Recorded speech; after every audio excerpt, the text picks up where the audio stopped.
and welcome to Dial Jaya TV. திங்கள் முதல் வெள்ளி வரை ஒவ்வொரு நாளும் இந்த நிகழ்ச்சியில பல்வேறு துறைகளை சேர்ந்த சிறப்பு விருந்தினர்களை சந்திச்சு பேசிட்டு இருக்கோம். அந்த வரிசையில இன்னைக்கு நம்ம கூட வாஸ்து சாஸ்திரம் பத்தி பேசுறதுக்காக திரு எஸ் ராம சிவனேசன் அவர்கள் வந்திருக்காங்க. இது சம்பந்தமா உங்களுக்கு ஏதாவது சந்தேகங்கள் இருந்தா உங்க டிவி ஸ்கிரீன்ல ஃபிளாஷ் ஆயிட்டு இருக்க நம்பர்ஸ்க்கு கால் பண்ணீங்கன்னா நீங்க சார் கிட்ட பேசலாம். சார் வணக்கம் சார். வணக்கம். Welcome to Jaya TV. Sir நீங்க வந்து வாஸ்து சாஸ்திர நிபுணரா இருக்கீங்க. இந்த துறையில உங்களோட அனுபவங்கள் பத்தி நம்ம நேயர்களுக்கு கொஞ்சம் சொல்லுங்க சார்.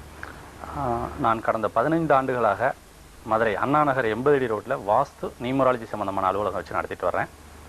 நியூமராலஜியில் வந்து பார்த்திங்கன்னா குழந்தைகளுக்கு அதிர்ஷ்ட பெயர் வைக்கிறது, பெரியவர்களுக்கு பெயர்களை மாற்றி கொடுக்கறது, தொழில்களுக்கு பெயர் அமைக்கிறது. அதே போல் வாஸ்துவில் பார்த்திங்கன்னா புதிய வீடுகளுக்கு பிளான் அமைச்சு தர்றது, பழைய வீடுகள் உள்ள வாஸ்து குறைகளை திருத்தி அவர்களுக்கு அதிர்ஷ்டம் பெறுகிற மாதிரி மனைகளை அமைச்சு தர்றது. இண்டஸ்ட்ரீஸில் வந்து பார்த்திங்கன்னா நிறைய சிக் யூனிட்ஸ் இருக்கும், அந்த மாதிரி யூனிட்ஸ்லாம் வந்து பார்த்து திருத்தி அவங்களுக்கு அந்த தொழிற்சாலையை வெற்றிகரமாக இயங்குறதுக்கு உறுதுணையாக இருக்கிறது. மற்றபடி பார்த்திங்கன்னா நான் தொடர்ந்து இந்த வாஸ்து விழிப்புணர்வுக்காக நிறைய கட்டுரைகள் எழுதிட்டு வரேன். எல்லா பத்திரிகைகள்லையும் தொலைக்காட்சிகளில் நிறையா பேட்டி கொடுத்துட்ருக்கோம். மாநில விருது வந்து பார்த்திங்கன்னா பெஸ்ட் வாஸ்து எக்ஸ்பர்ட்னு நான் விருது வாங்கியிருக்கேன். மற்றபடி வெற்றிகரமாக அந்த தொழிலை வந்து நான் நடத்திட்டு வந்துட்டுருக்கேன். Okay sir. சார் இப்போ வாஸ்துங்கிறது கூட ஒரு விதமான சயின்ஸ் தான் அப்படின்னு வந்து நிறைய பேர் சொல்றது கேட்டிருக்கோம். வாஸ்து எப்படி சார் நீங்கள் சயின்ஸ் கூட ரிலேட் பண்ணுறீங்க? Okay madam. அதாவது வாஸ்துவை பொறுத்த வரைக்கும் பார்த்தீங்கன்னா வாஸ்து சாஸ்திரம் நம்ம அழைக்கிறோம். ஆனால் வந்து பார்த்திங்கன்னா அறிவியல் விதிக்கும் வாஸ்து விதிகளுக்கும் நிறைய லிங்க் இருக்குது. பொதுவாக வந்து பார்த்திங்கன்னா வாஸ்துவில் தென்மேற்கு உயர்ந்திருக்க வேண்டும், வடகிழக்கு தாழ்ந்திருக்க வேண்டும் அப்படின்றது வாஸ்துவில் ஒரு முக்கியமான விதி. ஆனால் அது வந்து பார்த்திங்கன்னா சயின்ஸ்லேயே நமக்கு 23 டிகிரி வந்து பூமி வடகிழக்கு சாய்மானமாக இருக்குது. அதோட சுழற்சினால தான் நமக்கு வந்து பார்த்திங்கன்னா பருவகால மாற்றங்களே ஏற்படுது. இந்த சுழற்சிக்கு வந்து பார்த்திங்கன்னா பூமியோட 23 டிகிரி சாய்மானத்தை போல் நமது மனை அமைஞ்சிருந்ததுன்னா பூமியோட புவியீர்ப்பு ஆற்றல், அதோட இயக்கத்தினால் இருக்கக்கூடிய இந்த மின்காந்த ஓட்டம், அடுத்து காந்தப்புலத்தினால கிடைக்கக்கூடியது காஸ்மிக் எனர்ஜி, இந்த எல்லா ஆற்றல்களும் வந்து பார்த்திங்கன்னா நமக்கு சீராக கிடைக்குது. அதனால தான் ஒரு மனையை வந்து தென்மேற்கு உயர்ந்திருக்க வேண்டும், வடகிழக்கு தாழ்ந்திருக்க வேண்டும்னு சொல்கிறோம். அதே போல் வந்து பார்த்திங்கன்னா கிழக்கு பக்கம் காலியிடம் அதிகமாக இருக்கணும், மேற்கு பக்கம் காலியிடம் ரொம்ப குறைச்சலாக இருக்கணும் அப்படின்றது வந்து வாஸ்து விதி. இது அறிவியல் விதிகளோட ஒத்துப்போகுது. எப்படின்னு எடுத்துக்கிட்டோம்னா காலை சூரிய ஒளியில் வந்து பார்த்திங்கன்னா வெப்பம் குறைச்சலாக இருக்கும், ஒளி அதிகமாக இருக்கும். மாலை வெயிலில் வந்து பார்த்திங்கன்னா ஒளி குறைச்சலாக இருக்கும், வெப்பம் அதிகமாக இருக்கும். அப்போ காலை வெயிலில் அல்ட்ரா வயலட் அதிகம், அது மனைக்கு கிடைக்கிறதுனாலையும் மனையில் இருக்கிறவங்களுக்கு வந்து பார்த்திங்கன்னா நற்பலன்கள் தரும். மாலை சூரியன்லேருந்து கிடைக்கக்கூடியது வந்து பார்த்திங்கன்னா இன்ஃப்ராரெட், இது வந்து பார்த்திங்கன்னா மனைக்கும் மனையில் இருக்கிறவங்களுக்கும் தீய பலன் அளிக்கக்கூடியது. அப்போ மேற்கு காலியிடம் குறைச்சலாக இருக்கணும், கிழக்கு காலியிடம் அதிகமாக இருக்கணும் அப்படின்றது அறிவியல் விதியும் வாஸ்து விதியும் ஒத்துப்போகுது. அதே போல் வந்து பார்த்திங்கன்னா வடக்கு காலியிடம் அதிகமாக இருக்கணும், தெற்கு காலியிடம் குறைச்சலாக இருக்கணும்னு வாஸ்து விதி கூறுது. பொதுவாக உத்தராயண காலம்னு சொல்லுவோம். சூரியனோட வடகிழக்கு நகர்வு வந்து பார்த்திங்கன்னா சூரியனோட நல்ல ஆற்றல்கள் நமக்கு கிடைக்கிது. இது தட்சிணாயனம் சொல்லக்கூடிய சூரியனோட தெற்கு நகர்வில் வந்து பார்த்திங்கன்னா நமக்கு சன்லேருந்து கிடைக்கக்கூடிய தீய ஆற்றல்கள் கிடைக்கிது நமக்கு. அப்போ அதை குறைச்சிக்கிறணும், இதை கூட்டிக்கிறணுன்றதான் நமக்கு வந்து வாஸ்து விதியில சொல்றோம். அப்போ அறிவியல் விதியோட அது நிறைய ஒத்து போகுது. ஓகே சார், ஒரு காலர் இருக்காங்க, பேசலாம். சொல்லுங்க. ஹலோ வணக்கம், dial Jaya TV. Hello hello வணக்கம்மா. வணக்கம்மா, யார் எங்க இருந்து பேசுறீங்கம்மா? நான் துறையூர்ல இருந்து பேசுறேங்க. உங்க பேர் சொல்லுங்கம்மா. வேதவள்ளி. ஓகே வேதவள்ளி மேடம், நீங்க சார் கிட்ட உங்க கேள்வி கேளுங்கம்மா. என்னன்னு கேட்டீங்கன்னா. ஹலோ வணக்கம் மேடம். சொல்லுங்க மேடம். வணக்கம் சார். சொல்லுங்க மேடம். சார் இப்ப வந்து எங்க வீடு பழைய காலத்திலேயே கட்டின வீடுங்க. சரிங்க மேடம். ஆனா கொஞ்சம் புதுமையா கட்டியிருக்காங்க. சரி. பட் வந்து என்னன்னு கேட்டீங்கன்னாக்கா. சொல்லுங்க மேடம். ஃபர்ஸ்ட் திண்ண, அதுக்கடுத்து ஒரு ஹால், அப்புறம் ஒரு ஹால், அந்த ஹால்லயே 2 உள்ளூடு. சரி மேடம். அப்புறம் ஒரு ஹால், அதுக்கு அடுத்து கிச்சன், அதுக்கு அடுத்து வந்து பாத்ரூம், அதுக்கு அடுத்து வந்து லெட்டின், பட்டி, இந்த மாதிரி கட்டியிருக்காங்க சார். சரிங்க மேடம். மாடு கட்டுற இடம், பட்டிங்கிறது மாடு கட்டுற இடம். ஆமா ஆமா ஆமா, தொழுவம்னு சொல்லுவோம், பட்டின்னு சொல்றது உண்டு. இதுல உங்களுக்கு என்ன டவுட் மேடம்? எந்த திசை பார்த்தது உங்க மனை? எங்க மனை வந்துங்க தெற்கு திசையை பார்த்து இருக்குங்க. தெற்கு திசையை பார்த்திருக்கு. மாடி, அதுக்கு மேல ஒரு மாடி இருக்குங்க. சரிங்க மேடம். இன்ஃபேக்ட் அந்த வீடு கட்டின வீட்டை நாங்க விலைக்கு வாங்கணும். சரிங்க மேடம். மேடம் உங்க டிவியை பார்க்காம நீங்க போன் வழியா மட்டும் பேசுங்கம்மா. ஓகேங்க. அந்த கட்டின வீட்டை நாங்க விலைக்கு வாங்கினப்பங்க வந்துங்க. சரிங்க மேடம். அவங்க வீடு கட்டினவங்களும் அதுல நல்ல விதமா இல்ல. சரி சரி. இன்னைக்கு வந்து நாங்களும் வந்து வாங்கி அதுல வந்து எங்களால இருக்க முடியல. பல சரிங்க. தொந்தரவுகள் வந்துட்டு இருக்கு. சரி சரி. வாஸ்து சரியில்லைன்னு சொல்றாங்க. சரிங்க மேடம். அதாவது பொதுவா வந்து பாத்தீங்கன்னா அந்த தெற்கு பார்த்த மனை இருக்கு பாத்தீங்களா மேடம்? ஆமா. தெற்கு பார்த்த மனையில வந்து தென்மேற்கு மூலை சரியா அமைஞ்சிருந்ததுன்னு வச்சுங்களேன், 90 டிகிரி இருக்கணும். 90 டிகிரி. அதாவது நீங்க வந்து நீங்களே டேப் எடுத்து அளக்கலாம். தெற்கு பக்கம் 3 அடி வைங்க, அதோட மேற்கு சுவர்ல 4 அடி வைங்க. அந்த 2 பாயிண்ட்டுக்கும் இடையில வந்து 5 அடி இருக்கணும் மேடம். அந்த மாதிரி தென்மேற்கு மூலை உங்களுக்கு மிக சரியாக இருந்ததுன்னா அந்த தெற்கு பார்த்த மனை வந்து பாத்தீங்கன்னா நல்ல பலனளிக்கும். உரிமையாளருக்கு வந்து அங்கேயே இருக்க வைக்கும். அந்த 90 டிகிரிக்கு குறைவா இருந்ததுன்னா இல்ல கூடுதலா இருந்ததுன்னா 5 அடிக்கு குறைவாவோ 5 அடிக்கு அதிகமாவோ இருந்ததுன்னா வந்து பாத்தீங்கன்னா அந்த மனை வந்து நைருதி தோஷங்கள் உடைய மனைன்னு சொல்லுவோம். அந்த மாதிரி உள்ள மனைகள்னா உரிமையாளரை அடிக்கடி மாற்றும். அதாவது வந்து பாத்தீங்கன்னா இப்போ ஓனர்ஷிப் மாதிரி இருக்கு, நீங்களே சொல்றீங்க. உங்களுடைய வீட்டை அவசியம் அந்த அளவு முறையை பாருங்க. உங்களுடைய கன்னி மூலை 90 டிகிரிக்கு குறைவாகவோ கூடுதலாக தான் இருக்கும், 90 டிகிரி இருக்காது. அதனால அதை வந்து நீங்க கரெக்டா சீர்படுத்திக்கிறது நல்லது. அடுத்து வந்து பாத்தீங்கன்னா வாயு மூலையும் வந்து பாத்தீங்கன்னா சரியா அமையலைன்னா சொத்து கைமாறுறது உண்டு. இது ரெண்டையுமே நீங்க சரியா திருத்தி அமைச்சுக்கிட்டீங்கன்னா உங்களுக்கு வந்து பாத்தீங்கன்னா நல்லா இருக்கும். அடுத்து தெற்கு பார்த்த மனையில் எந்த திசை பார்த்த மனைகளாக இருந்தாலும் அந்த வாஸ்து விதிப்படி நம்ம மொத்தமா அமைச்சிட்டோம்னா ரொம்ப சீரும் சிறப்பா இருக்கும் madam. Okay, thank you Vedavalli ma'am, thanks for calling. இன்னொரு காலர் இருக்காங்க சார். சொல்லுங்க மேடம். ஹலோ வணக்கம், dial Jaya TV. Hello hello வணக்கம் சார், யார் பேசுறீங்க சார்? சார் நான் கணேஷ் பேசுறேன். எங்க இருந்து பேசுறீங்க மிஸ்டர் கணேஷ்? திருமல்வயல். ஓகே சார், கிட்ட உங்க டவுட் கேளுங்க சார், பேசுங்க. சொல்லுங்க sir. Sir good morning sir, Ganesh பேசுறேன். வணக்கம் கணேஷ் சார், சொல்லுங்க. இப்போ எனக்கு வந்து சவுத் வெஸ்ட்ல என்ட்ரன்ஸ் இருக்கு சார். சரிங்க சார். எந்த திசை பார்த்த மனை சார், மேற்கா தெற்கா? இல்ல வெஸ்ட் சவுத் பார்த்த இடம். சொல்லுங்க சார். சரிங்க சார். ஆனா என்ட்ரன்ஸ் வந்து சவுத் வெஸ்ட்ல இருக்கிறதுனால சரிங்க சார். எங்களுக்கு வேற வழியே இல்ல சார், அப்படிதான் வர வேண்டியிருக்கு. அது சவுத் வெஸ்ட்ல கார்னர்ல இருக்கு எனக்கு. சரிங்க சார். இப்போ அது வந்து இப்போ ரெக்டிஃபை பண்ண முடியுமா எப்படி? ஏன்னா எங்களுக்கு ஈஸ்ட் பக்கம் நிறைய இடம் இருக்கு சார். பாதி கிரவுண்ட் காலியா இருக்கு. சரி. நார்த்லயும் கொஞ்சம் இடம் இருக்கு, சவுத்ல கொஞ்சம் ஜாஸ்தி இடம் இருக்கு. சரிங்க சார். சரிங்க. நீங்க சொன்ன மாதிரி சவுத்ல வந்து கம்மியா இல்ல, சவுத்ல ஜாஸ்தியா இருக்கு. சரிங்க சார். இப்ப நான் வந்து அது இது எப்படி ரெக்டிஃபை பண்ணலாம் சார்? அதுல பொதுவா சார் நம்ம தென்மேற்குன்னு சொல்லக்கூடிய கன்னிமூலை பகுதி வந்து அடைச்சுதான் சார் இருக்கணும். வாஸ்து விதியில வந்து பாத்தீங்கன்னா தென்மேற்கு அடைத்திருக்க வேண்டும், பாரமா இருக்கணும், உயரமா இருக்கணும் சார். அந்த 3 விதிகள் கரெக்டா இருக்கணும். அடுத்து உங்களுடைய வீட்டின் தலைவாயில் நைருதியில இருக்கிறது, அந்த தென்மேற்குல இருக்கிறது வந்து தவறு. அதை வந்து தென்கிழக்கா, தெற்கு சார்ந்த தென்கிழக்குல மாத்திக்கிறணும். அடுத்து வந்து பாத்தீங்கன்னா கிழக்கு பக்கம் நீங்க ஒரு வாசல் வைக்கலாம், அது வந்து வாஸ்துல பிளஸ் தான். பட் எந்த திசையை நோக்கி மனை இருக்கோ சாலையை பார்த்து ஒரு வாசல் கட்டாயம் இருக்கணும். நீங்க கிழக்கு பார்த்து காலி இடம் இருக்கனால கிழக்கு பார்த்து நம்ம அமைச்சுக்கலாம் நீங்க நினைக்கலாம். அந்த மாதிரி இருக்கிறது அவ்வளவு சிறப்பா இருக்காது. எப்பவுமே எந்த மனையாக இருந்தாலும் சாலை எந்த திசையை நோக்கி இருக்கோ அந்த பக்கம் ஒரு வாசல் அவசியம் இருக்கணும். அதனால உங்களுடைய வாசலை தெற்கு சார்ந்த தென்கிழக்குல நீங்க வச்சுக்கோங்க, உங்களுக்கு சிறப்பா இருக்கும்.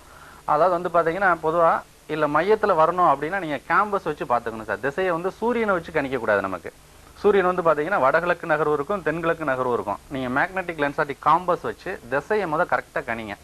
உங்களுடைய வாசலுக்கு நேரா இல்ல மையப்புள்ளியில ஒரு கோடு வச்சுட்டு நீங்க கேம்பஸ் வச்சு பாருங்க. அந்த இடத்துல டைரக்ஷன் வந்து கரெக்டா 180 இருந்ததுன்னு வச்சுங்களேன், நீங்க வந்து அப்ப சரியான தெற்குல இருக்கீங்கன்னு அர்த்தம். அதோட கிழக்கு பாகம், கிழக்கு பக்கத்தை தனியா பிரிக்கணும், மேற்கு பாகம் தனியா பிரிச்சுக்கணும். இந்த கிழக்கு பக்கம் தெற்கு அக்னி என்று சொல்லக்கூடியது இருக்கு பாத்தீங்களா, 135 டிகிரில இருந்து 180 டிகிரி உள்ள பகுதி வந்து பாத்தீங்கன்னா இது வந்து ஆஸ்பிசியஸ் ஏரியா, உச்சப்பகுதின்னு சொல்றது. இந்த மேல்புறம் உள்ளது வந்து பாத்தீங்கன்னா 180 டிகிரில இருந்து 225 டிகிரி உள்ள வரைக்கும் உள்ள இந்த பகுதி வந்து பாத்தீங்கன்னா இன்ஆஸ்பிசியஸ் ஏரியா, நீசப்பகுதி. இது அமிர்தம் சொல்லுவோம், இது விஷம் சொல்லுவோம். இது உச்சம், இது நீசம். அதனால உச்சப்பகுதியில வாசல் வைங்க. தெற்காக்கினியத்துல தெற்கு பார்த்த மனையில உச்சப்பகுதியில இருந்தாலே அது தெற்கு வாழும் சொல்லுவோம். அந்த வீட்டுல உள்ளவங்க எடுத்து செய்யற எந்த காரியங்களும் நல்லா வெற்றிகரமா அமையும். ஆனா வாசல் கட்டாயம் தெற்கு சார்ந்த தென்கிழக்குல அமைக்கணும் sir. Okay, thank you mister Ganesh, thanks for calling. இன்னொரு காலர் இருக்காங்க சார். சொல்லுங்க. ஹலோ வணக்கம், dial Jaya TV. Hello hello hello வணக்கம் சார், யார் பேசுறீங்க சார்? நாராயண் பேசுறேங்க. எங்க இருந்து பேசுறீங்க சார்? நெய்வேலியில இருந்து பேசுறேன் மேடம். ஓகே சார், சார் கிட்ட உங்க கேள்வி கேளுங்க சார். ஹலோ சார், சொல்லுங்க சார். சார் உங்க டிவி வால்யூம் குறைச்சிட்டு போன் வழியா மட்டும் பேசுங்க சார். டிவி வால்யூம் குறைச்சாச்சு மேடம். ஓகே, பேசுங்க. என்னுடைய கேள்வி என்னன்னா, சொல்லுங்க சார். நாங்க வந்து ஆபீஸ் ரெசிடென்ஷியல் குவார்டர்ஸ்ல இருக்கிறோங்க நெய்வேலியில. சரிங்க சார். பிரகாரம் எந்த குவார்டர்ஸும் இருக்காதுங்க. சரி. இப்ப நாங்க இருக்கிறது வந்து தென்மேற்குல வாசல் இருக்குங்க. இதுக்கு நாங்க ஏதாவது பரிகாரம் செய்யணுமா? இல்ல பொதுவா வந்து பாத்தீங்கன்னா நீங்க தென்கிழக்கா மாத்திக்கிறது நல்லது. இல்ல அப்படி மாற்றி வைக்க அங்க இயலாதுன்ற பட்சத்துல வந்து பாத்தீங்கன்னா, ஹலோ சார், நீங்க சொல்லுங்க. பிரமிட் பேலன்சிங் ஏதாவது இருப்பாங்க, அது மாதிரி ஏதாவது நீங்க ஏதாவது? இல்ல சார், நம்ம ஃபெங்சுயில இப்போ வாடகை வீட்டுக்கு வந்து பாத்தீங்கன்னா நம்ம வாஸ்து அப்ளை பண்ண முடியாத இடத்துல வேணா ஃபெங்சுய் அப்ளை பண்ணலாம். நீங்க மாற்றி அமைக்கிறது நல்லது. இல்ல வேற வீடு மாற்றி போகலாம் அப்படின்னா வாய்ப்பு இருந்தா நீங்க போகலாம்.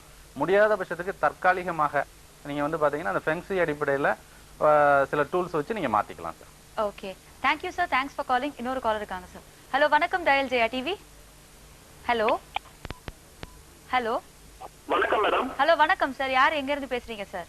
மேடம் தர்மபுரியில இருந்து அண்ணாதுரைன்னு பேசுறேன் madam. Okay, Annadurai sir, sir கிட்ட உங்க கேள்வி கேளுங்க சார். சார் வணக்கம் சார். வணக்கம், சொல்லுங்க சார். சார் வணக்கம், நான் தர்மபுரியில இருந்து அண்ணாதுரைன்னு போலீஸ். அண்ணாதுரை சார் சொல்லுங்க. சார் இப்ப எங்கள வந்து கிழக்கு பக்கம் வாக்குப்படி சார். சரிங்க சார். அதுல வந்து குபேர மூலையில வந்து பாத்ரூம் வச்சிருக்கு சார். ஈசானிய மூலையில வடகிழக்குல. ஆமா சார். சரிங்க சார். அந்த இடத்துல வரலாமாங்க சார்? பொதுவா வந்து சார் ஈசானியத்தில் கழிவறை இருந்தால் அந்த வீட்டில் உள்ள குழந்தைகளுக்கு கல்வி ரொம்ப குறைச்சலா இருக்கும். கல்வி வந்து பாத்தீங்கன்னா அதிக தடை வரும், கல்வியில தடை வரும். நல்லா படிக்கிற குழந்தைங்க கூட அந்த வீட்டுக்கு போனோன்னா கல்வி குறைஞ்சிரும். அடுத்து வந்து பாத்தீங்கன்னா ஈசானியம்ன்றது நமக்கு செல்வம் தரக்கூடிய பகுதி. அதுல வந்து பாத்தீங்கன்னா கழிவு இருக்கு அப்படின்ற பட்சத்துல நமக்கு வீண் செலவுகள், இல்ல வர வேண்டிய பணம் வராம போறது, தடைபடுறது, அந்த மாதிரி சூழல்கள் இருக்கும். அடுத்து ஈசானியம் அப்படின்றது தெய்வ அனுகிரகம் கிடைக்கக்கூடிய பகுதின்னு சொல்லுவோம். அப்போ வந்து பாத்தீங்கன்னா அந்த கோவிலுக்கு வேண்டுதல்கள்லாம் இருக்கும், அது கூட போக முடியாத அளவுக்கு தடைகள்லாம் நிறைய இருக்கும்.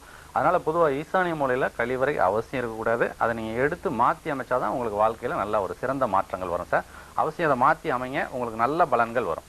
Okay, thank you mister Annadurai, thanks for calling. இன்னொரு காலர் இருக்காங்க சார். ஹலோ, வணக்கம் டயல் ஜெயா டிவி.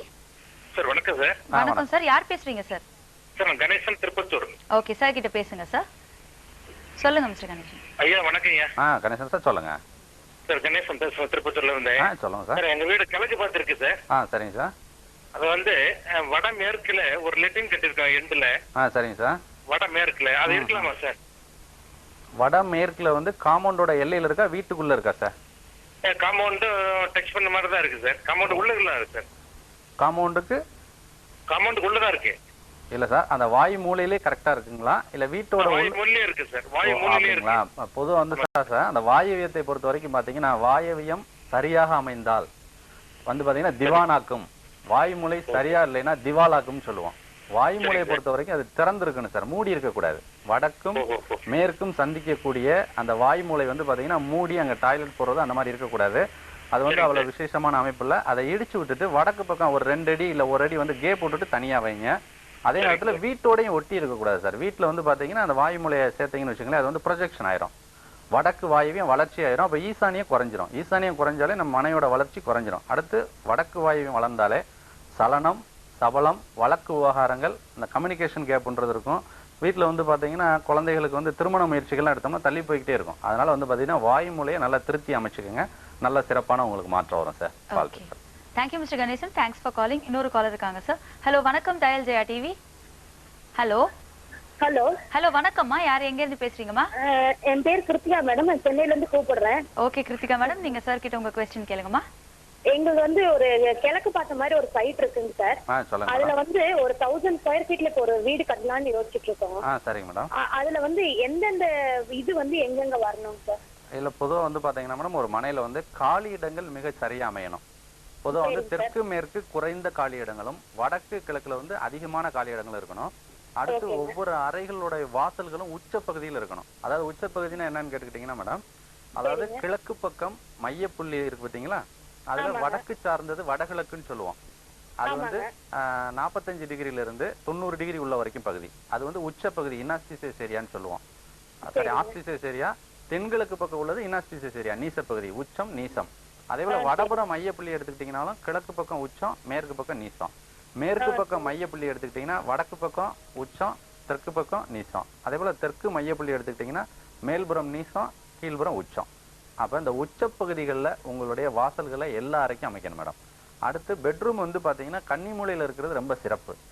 கன்னிமூலையில பெட்ரூம் இருக்கிறது தான் வீட்டோட தலைவர் தென்மேற்கில் தெற்கு பார்த்து தலை வைத்து படுத்தாலே அந்த வீட்டுல மன அமைதி இருக்கும், நல்ல ஆதிபத்தியங்கள் வழங்கப்படும். அடுத்து IPKF அனுப்பணும், இந்திய இலங்கை அமைதி படைன்னு. நம்ம சவுத் ஈஸ்ட் வாக் போனோம், அது வந்து பாத்தீங்கன்னா நமக்கு அவ்வளவு சக்சஸ் அல்ல, ஒரு தலைவரை இழந்தோம். அதே போல கார்கில் வந்து அவங்க சவுத் ஈஸ்ட் வாக் பண்ணாங்க. சதாம் ஹுசேன் அவர் குவைத் சவுத் ஈஸ்ட் வாக் போனாரு. பொதுவாக இது வந்து அக்னி நடை, ஆக்கினை நடைன்னு சொல்லுவோம்.